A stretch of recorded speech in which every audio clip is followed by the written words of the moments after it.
Officer Delkey was on patrol, searching for a stolen vehicle.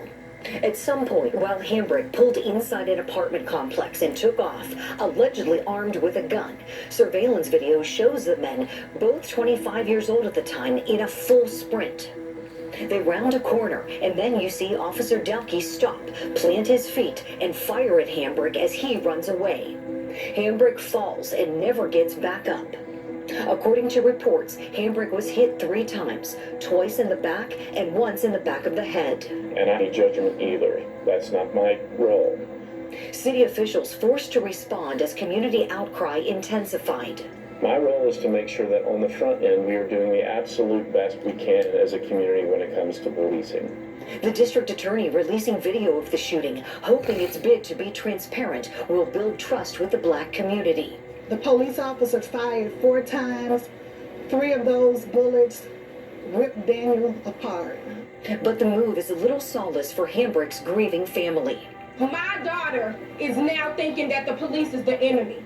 According to a warrant, Officer Delkey said he saw Hambrick holding a gun and that Hambrick didn't comply with verbal commands. Despite his claims, prosecutors filed charges shortly after the release of the video. Hambrick's family faced Delkey during a pretrial hearing. Defense attorneys suggesting Delkey was simply following police practice from the moment he squared his feet and pulled the trigger. He's doing what he's taught to do, that this is the most serious thing the police do. If they have to use deadly force, they want to hit what they're aiming at. But the prosecution countered, questioning the witness about Delkey's decision to use deadly force.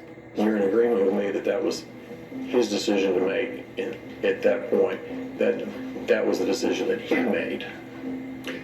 And I'm in agreement he made the decision because the subject had a gun in his hand and wouldn't follow directions to put it down and was possibly threatening people in the area and Officer Delkey. The judge ruled the case should go to a grand jury.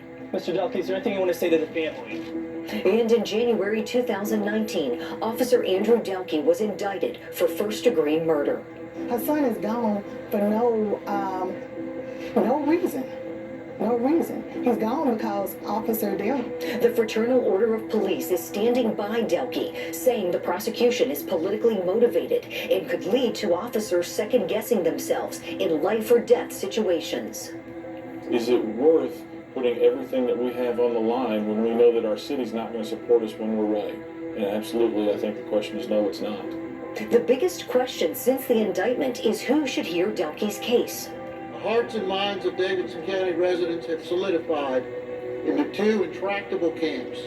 To support its motion to move the trial out of the county, the defense conducted polling that shows many residents have already made up their minds about the case. Results showing an even split between guilt and innocence. Davidson County jury is unlikely to provide the fair trial guaranteed to Officer Delkey by the Constitution. A change of venue is not warranted because there are fair and impartial jurors in Davidson County, Tennessee. The court agreed with the state, so the trial won't be moved.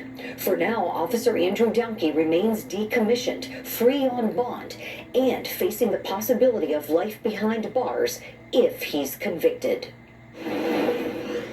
Once again this year, but got delayed, then COVID hit, and here we are. Let's bring back in our think tank. Michael Bixon at this case and trying to figure out what are the key factors here in determining whether or not this is murder, something less or no crime at all.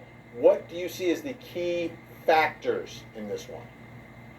There's actually a Supreme Court case that, ironically enough, actually came out of Tennessee. And it addresses what happened in this case almost verbatim. And it talks about how, essentially, if an officer is pursuing a fleeing suspect and has some reasonable faith basis that they're armed and that, they could cause injury to either to the officer or someone else, then they are allowed to use force, even deadly force, against that individual.